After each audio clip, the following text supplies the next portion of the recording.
당장 1, 2천만 원이 하늘에서 떨어지는 것도 아니고, 그리고 당신이 왔다 갔다 하면서 장모님 챙겨드렸잖아.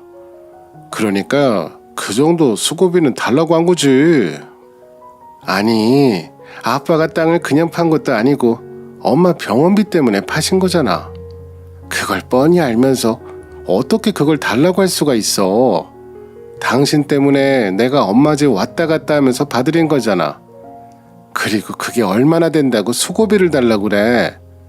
우리가 엄마 병원에 있을 때 병간호 해드린 것도 아닌데 어떻게 염치 없이 그 돈을 달라고 그래.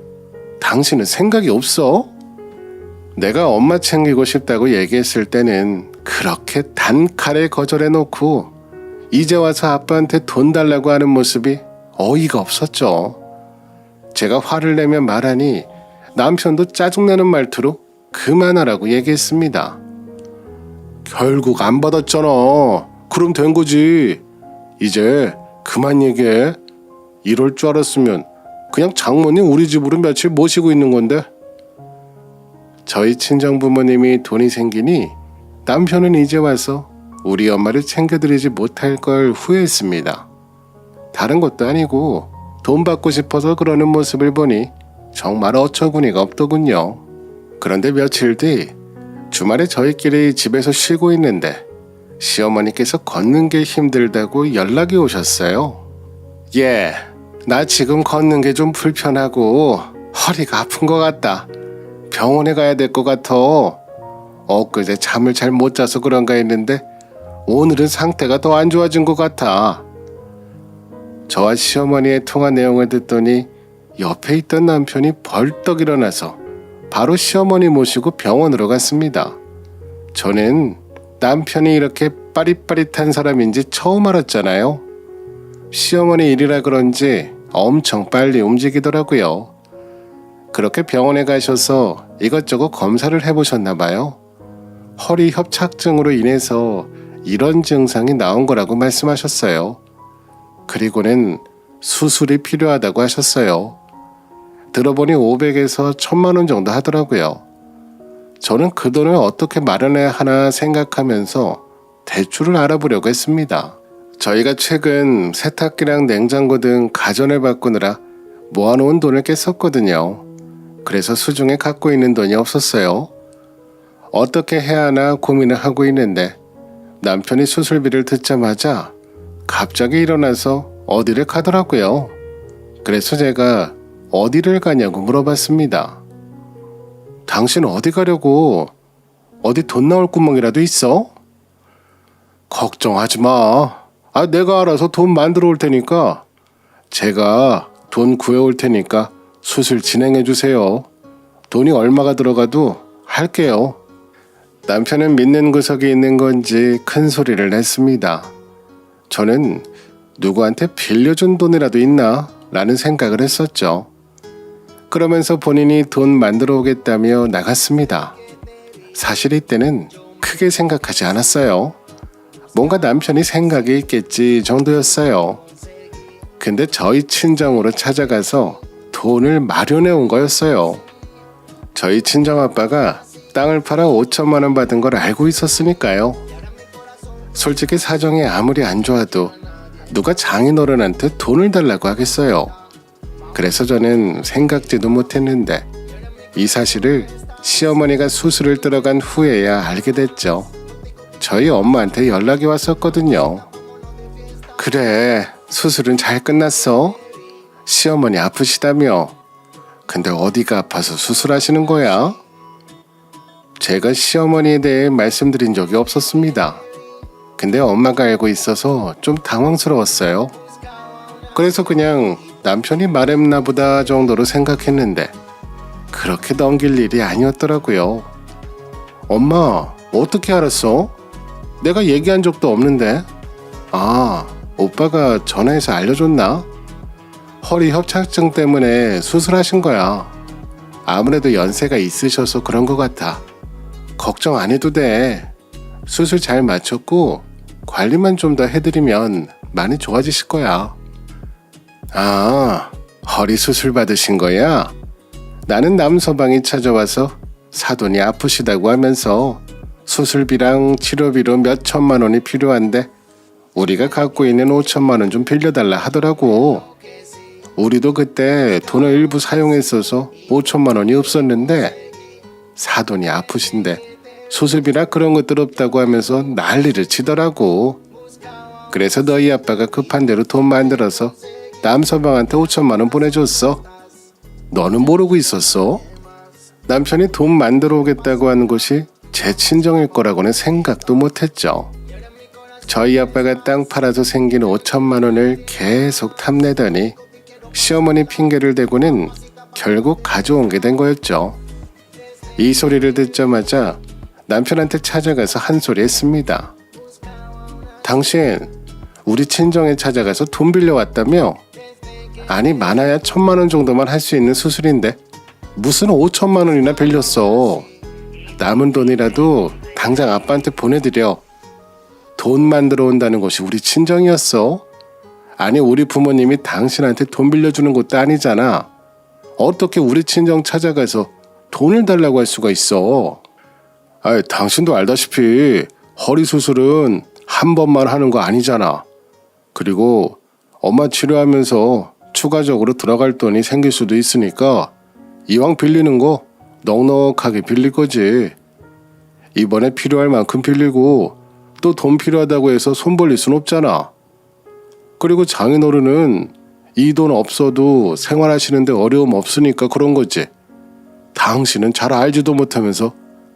그리고 당장 우리 엄마 치료하는 게 중요하지 그깟 돈 어디서 빌려왔는지가 그렇게 중요해? 남편은 우리 아빠가 여유가 있다고 생각해서 잘 비비면 돈을 줄 거라고 생각하고 있었죠. 그런데 뭐 틀린 말도 아니었어요. 결국 우리 아빠가 돈을 만들어서 보내주셨으니까요.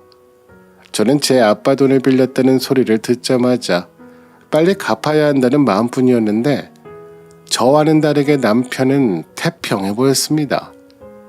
남편의 그 태도를 보니 저는 아빠한테 더 죄송한 마음이 들었죠. 그래서 아빠한테 전화를 드려서 죄송하다고 얘기했어요. 아빠 죄송해요. 1,000만 원 정도면 되는 수술이었는데 남편이 돈을 너무 많이 빌려서 돈 생기는 대로 바로 갚을게요. 우선 치료 받으신 후 남은 돈 먼저 보내드리도록 할게요. 그 정도로 큰 돈이 필요한 건 아니라는 걸 알게 되시니 아빠도 좀 당황하시는 느낌이었습니다. 그런데 제가 너무 죄송해하니 아빠는 괜찮다고 말씀해 주셨어요. 병원비라는 게 갑자기 목돈이 필요하게 될 수도 있잖아. 그래서 남서방이 좀 여유 있게 빌려달라고 한 것 같네. 그리고 달라고 한 것도 아니니 너무 걱정하지 마라. 그리고 이럴 때는 넉넉하게 갖고 있는 게 마음도 편하지. 너무 남서방 뭐라고 하지 말고 어머니 아프셔서 마음도 안 좋을 텐데 아빠 돈은 천천히 갚아도 돼. 아빠가 돈은 천천히 갚아도 된다 말씀하셨지만 저는 그게 마음이 너무 쓰였습니다. 솔직히 돈이야 누구한테든 중요하잖아요. 아빠가 조금 여유 있다고 해서 5천만 원이 적은 돈은 아니었으니까요. 이제는 아이들도 어느 정도 커서 어린이집에 보내도 되겠더라고요. 그래서 아이들을 맡길 어린이집을 찾아보면서 제가 일할 수 있는 곳이 없는지 알아봤어요. 시어머니 치료 비용이 더 필요하다고 하더라도 계속 저희 아빠한테 의지할 수는 없으니까요. 그래서 제가 이곳저곳 일을 하려고 알아보니 남편이 취업보다는 시어머니 병수발을 하라고 얘기했어요. 당신이 지금 돈 번다고 해봤자 얼마나 벌 수 있겠어. 차라리 우리 엄마 병수발을 하는 게 돈을 아끼는 거지. 엄마 허리 수술한 거라서 옆에서 봐줘야 할 사람이 필요한데 병간호하는 사람 붙이면 그것도 월 200만 원씩 나갈 거잖아. 이 돈을 우리가 번다고 생각하고 당신이 그냥 엄마 병수발 하는 게 나을 것 같아. 거동도 불편하셔서 도와줄 사람 필요하잖아. 그리고 우리 엄마 다른 사람 쓰는 거 안 좋아하셔. 당시 남편의 말은 어느 정도 일리가 있는 말이었지만 저는 다른 것보다는 친정아빠께 빌린 돈을 빨리 갚고 싶었어요. 그래서 남편한테 요즘 잘 봐주시는 요양보호사분들이 많으니 시어머니한테 좋은 분 붙여드리고 나는 그냥 회사 알아봐서 돈 벌 거라고 말했습니다. 그랬더니 남편이 시어머니 무시하는 거냐며 큰 소리를 치더라고요. 나는 그냥 빨리 돈 벌어서 아빠한테 빚진 거 먼저 갚고 싶어. 그리고 시어머니한테 돈이 더 들어갈 수도 있으니 지금이라도 내가 일 시작하는 게 낫지. 요즘 요양보호사분들도 전문직이라서 나보다 더 잘 봐주실 거야. 오히려 아무것도 모르는 내가 봐드리는 게 더 힘드실 수도 있어. 우리 엄마가 돈 없어서 지금 무시하는 거야? 시어머니가 아프면 며느리가 병수발하는 게 당연하지. 그리고 하면서 배우면 되는 거지. 왜 처음부터 못하겠다고 하는 거야? 지금 우리 엄마는 나 몰라라 하고 돈 벌러 나가겠다는 거야 뭐야? 지금 장인어른 돈을 당장 갚아야 하는 것도 아니잖아. 천천히 갚으라고 하셨는데 왜 난리야? 지금 우리 엄마 아픈 것보다는 장인어른 돈이 더 시급하다는 거야? 이 소리를 들은 시어머니도 한마디 거두셨습니다. 나는 다른 사람이 내 옆에 있는 거 불편해서 싫다. 그리고 너가 지금 회사를 다니고 있는 것도 아니니 나 몸 좀 괜찮아지고 나서 돈 벌러 나가도 되잖아. 다른 사람 오는 건 내가 싫으니까 내일부터 네가 와서 나 좀 봐라. 두 사람이 완강하게 나오니 저도 어쩔 도리가 없겠더라고요. 그래서 결국 제가 시어머니 병수발을 하게 됐습니다. 허리가 아프신 거라 생각보다 제가 도와드려야 할 일이 많았습니다. 오전에 아이들 챙겨서 어린이집 보내고 시어머니 간병하러 병원에 있다가 아이들 하원할 시간에 맞춰서 저녁 준비하니 하루가 금방금방 가더라고요. 그런데 정말 너무 힘든 날들이 계속됐습니다. 이러다가는 제 몸이 축날 지경이었어요. 하루는 너무 힘들어서 남편한테 대신 시어머니 간병을 해달라고 얘기했습니다. 그랬더니 펄쩍 뛰면서 본인이 어떻게 하냐고 하더라고요. 남자인 내가 어떻게 간병을 해? 여자인 당신이 해야지. 그리고 엄마도 며느리가 해주는 게 더 편하시지. 아들인 내가 할 수 있는 게 뭐 얼마나 있어. 힘들면 그 바카스 같은 거 하나 사 먹어. 병원 밑에 약국 있잖아. 아니다 2개 먹어. 그래야 더 힘나지.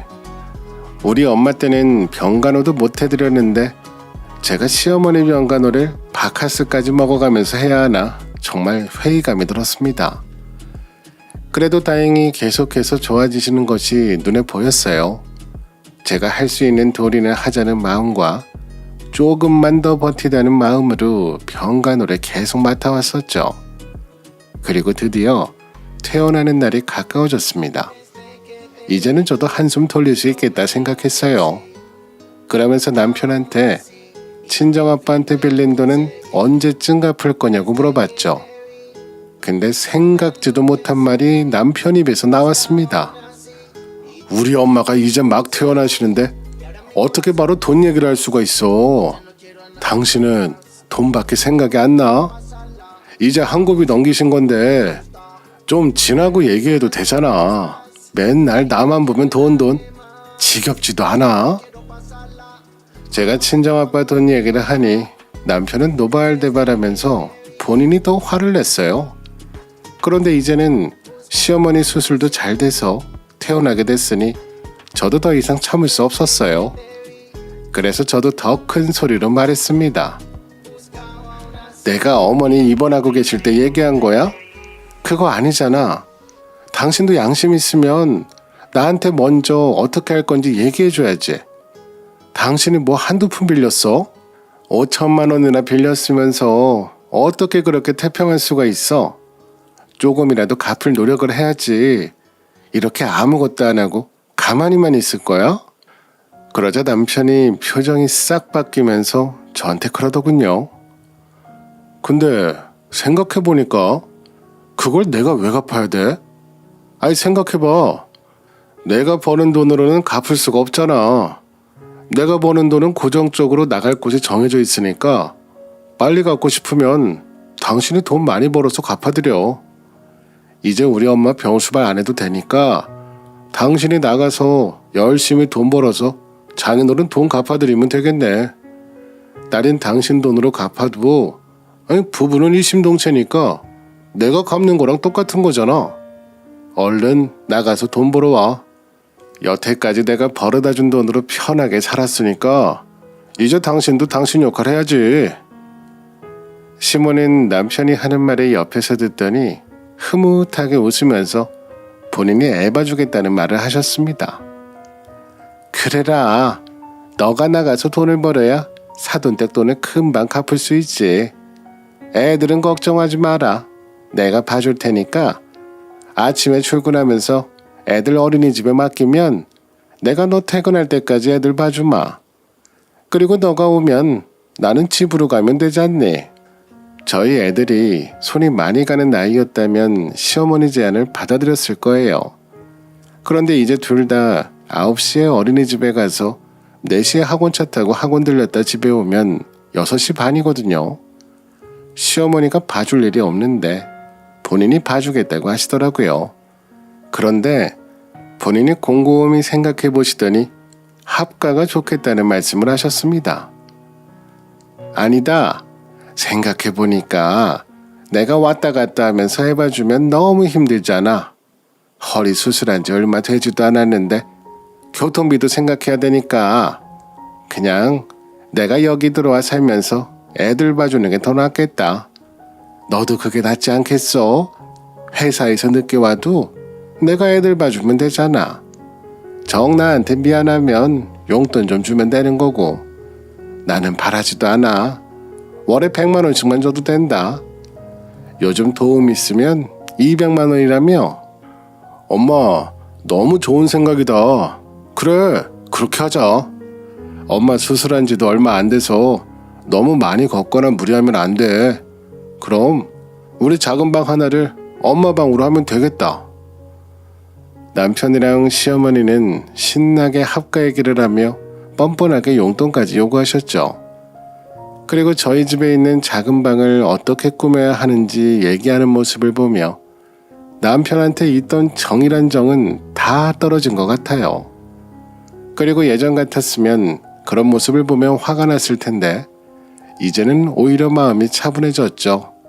그래서 남편한테 한마디 했습니다. 내가 나가서 돈 버는 건 모르겠고 우선 우리 부부 생활부터 그만해야겠다. 나 당신 같은 사람이랑 더 이상 못 살아. 당장 나가줬으면 좋겠어. 이 집 우리 아빠가 해준 집인 거 알지? 당신 짐 싸줄 테니까 어머니 집 가서 방 꾸미면서 오손도손 살아. 하면서 캐리어에 남편 짐을 꾸겨 넣은 후 현관문 밖으로 던져버렸습니다. 그랬더니 남편이랑 시어머니가 난리가 났죠. 너 지금 시애미 앞에서 뭐하는 짓이야? 어디 네가 나가라 말아야. 너 생각해서 그렇게 해준다는 거잖아. 어디 코모한 줄도 모르고. 당신 지금 이게 뭐하는 짓이야? 뭐 이혼이라도 하겠다는 거야? 둘이서 소리를 지르며 따지길래 저도 친정아빠한테 연락했습니다. 아빠는 통화하는데 큰 소리가 막 들리니 놀라서 달려오셨죠. 그리고는 상태를 파악하셨어요. 그런데 저한테 그렇게 큰 소리를 치던 시어머니가 저희 아버지가 오신 걸 보더니 갑자기 불쌍한 척을 하셨습니다. 아유, 사돈 오셨어요? 아니, 며느리가 취업한다고 해서 그럼 내가 애를 봐주겠다고 했는데 당장 나가라고 하니까 내가 섭섭해서 한마디 한 거예요. 그리고 뭔가 오해가 있으신 것 같아요. 태세 전환을 하는 시어머니를 보니 기가 차다는 말밖에 안 나왔습니다. 그래서 제가 여태까지 일을 다 말씀드렸습니다. 그러니 저희 아빠도 화가 날 대로 나셨죠. 사실 제 남편이고 시댁 어른이니 참았던 것들도 많이 있으셨거든요. 가족이니 이해할 부분은 이해해야지 하면서 넘기셨는데 이제는 안 되겠다 생각하셨습니다. 그러니 친정아빠도 단호하게 나오셨어요. 지금 이 집에서 안 나가시면 경찰에 신고할 거예요. 지금 여기가 어디라고 행패를 부리십니까? 그리고 남서방, 나한테 빌린 돈도 빠른 시일 안에 갚는 게 좋을 거야. 내가 가족이니 좋게 넘어가려고 한 거였는데 더 이상은 안 되겠네. 그리고 이 집 내가 해준 거 알고 있지? 다시는 여기로 찾아오지 말게. 저희 아빠는 소리도 지르지 않고 차분하게 말씀하셨어요. 하지만 그게 더 무서웠죠. 시어머니랑 남편은 저한테 한 것과는 다르게 눈치만 보다 조용히 집 밖으로 나갔습니다. 저희 엄마랑 아빠는 저 혼자 집에 있으면 또 와서 행패 부릴 수도 있으니 같이 생활하자고 하셨습니다. 그런데 저희 남편은 며칠만 지나면 저희 부모님이 가실 거라고 생각했나 봐요. 이런 일이 있고 난 뒤 한 일주일이 됐을 때였나? 남편이 은근슬쩍 집으로 들어오더라고요. 그때 저희 엄마랑 아빠가 마트 가느라 잠깐 나가셨을 때였어요. 들어왔는데 저희 부모님이 보이지 않으니 가셨구나 생각했나 보죠. 그러면서 또 저한텐 뭐 하자는 거냐며 큰 소리를 냈습니다. 당신 뭐 하자는 거야? 장인어른 앞세워서 지금 이혼이라도 하겠다는 거야? 우리 애가 한 명도 아니고 둘이나 있는데 이혼을 하겠다고? 지금 애들 아빠 없는 자식 만들고 싶어서 그래? 우리 엄마랑 같이 살기 싫어서 그런 거면 알겠어. 같이 안 살면 되잖아. 당신이 회사 다니면서 애들까지 챙기는 거 힘들까 봐. 그래서 우리 엄마가 그런 거잖아. 남편은 말도 안 되는 소리를 늘어놨습니다. 그러는 사이 저희 부모님이 돌아오셨죠. 현관에 남편 신발이 있는 것을 보고는 저희 아빠가 빠르게 집 안으로 들어오셨어요. 자네, 지금 여기가 어디라고 오나? 내가 여기 오면 경찰에 연락한다고 하지 않았나? 남편은 저희 아빠가 들어오는 모습을 보더니 기겁을 했습니다. 저는 만만해도 저희 아빠는 무서웠나 봐요. 죄송합니다 라고 하면서 후다닥 나갔어요. 그리고 저희 집 비밀번호를 바꿨어요. 진작 바꿔야 했는데 생각을 못했더라고요. 찾아오는 건 안 되겠다고 생각했는지 몇 차례 저한테 전화를 했습니다. 애원을 할 때도 있었고 아이들 핑계를 댈 때도 있었어요. 사실 저도 아빠 없는 아이들을 만드는 게 조금 마음에 걸렸어요. 애가 하나도 아니고 둘이니까요. 이렇게 고민하는 제 모습이 부모님 눈에 보였나 봐요. 엄마 아빠는 너가 하는 선택을 다 존중해 줄 거야. 그런데 너한테 네 자식이 소중하듯 나는 너가 더 소중하다. 그러니 네 자식만 생각해서 너가 힘든 선택은 하지 않았으면 좋겠어. 그 말을 듣는데 너무 죄송스럽다는 생각을 하게 됐습니다. 저도 저희 아이들 조금만 다쳐도 그렇게 마음이 아픈데 시어머니 수발들며 애 보면서 돈 버는 모습 보며 얼마나 가슴이 아프셨을까 하는 생각이 들었습니다. 그리고 저런 남편이랑 살다가는 제가 제명에 못 살 것 같다는 기분이 들어서 더 이상의 불효는 없다고 생각했죠. 그렇게 저는 이혼을 결심하게 됐어요. 그런데 원만하게 합의를 하고 싶어서 남편이랑 얘기를 해봤는데 생각처럼 해결이 되지 않을 것 같더라고요. 그래서 바로 이혼 소송을 진행했어요. 시어머니는 가만히 있으면 넘어갈 거라고 생각하셨나 봐요. 그런데 갑자기 법원에서 등기가 날라온 것을 보고는 깜짝 놀라 저한테 전화하셨습니다. 너 진짜 이혼이라도 할 셈이니? 아니 이게 뭐라고 이혼을 해? 애들 생각은 안 해? 그 아들의 엄마라 그런지 남편이랑 하는 말이 똑같았습니다. 그래서 저는 코웃음을 치면서 대답했어요. 걱정하지 않으셔도 돼요. 아빠 같지 않은 사람 밑에서 불행하게 크는 것보다는 저랑 행복하게 사는 게 더 나을 것 같은데요. 그리고 저희 이혼하는 거에 어머님 역할이 큰 거 알고 계시죠? 더 이상 제 시어머니도 아니니 전화는 받지 않을게요. 시어머니는 고래고래 소리를 지르셨지만 저는 아랑곳하지 않고 전화를 끊어버렸습니다. 이혼 소송하는 도중에 남편이 아빠한테 빌린 돈도 5천만 원 입금했더라고요. 아빠 돈에 입금한 날 저희는 다 같이 소고기를 먹으러 갔어요.